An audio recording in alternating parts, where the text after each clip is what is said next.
ఎందరినో కలుస్తూ ఉంటాం. మీరు కూడా ఇలాంటి వాళ్ళని చాలా మంది కలిసే ఉంటారు. వారిని వారు ఎప్పుడూ అసమర్థులుగా భావిస్తూ ఉంటారు.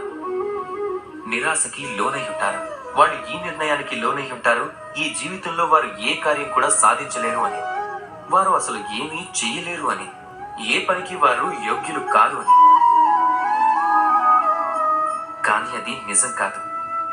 నిజానికి ఈ లోకంలో అసమర్థులంటూ ఎవ్వరూ లేరు. అలాంటి అక్షరమూ లేదు, మంత్రోచ్చారణకి అర్హత లేనిది. అలాంటి ఏ మూలిక కూడా లేదు, ఔషధంగా మారలేనిది. అలాంటి విషం ఏదీ లేదు, సమయానుగుణంగా అమృతంగా మారలేనిది. ఈ ప్రకారంగానే ఏ వ్యక్తి కూడా అసమర్థుడిగా ఉండలేడు. తనని అప్రయోజకుడుగా మార్చేది తన ఆలోచనే. అందుకే మీరు మీ ఆలోచనని తెలుసుకోండి. అప్పుడు మీరు ఏంటో మీకే అర్థం అవుతుంది. మీలో ఉన్న మనసుని మేల్కొల్పండి. అప్పుడు ఈ లోకం అంతా ఆశతోనే నిర్మితం అయ్యిందని మీరు తెలుసుకుంటారు. ఈ లోకంలో నిరాశ, నిస్పృహ, అపజయం లాంటి విషయాలకి ఇక్కడ అస్తిత్వం లేదు అని. రాధాకృష్ణ.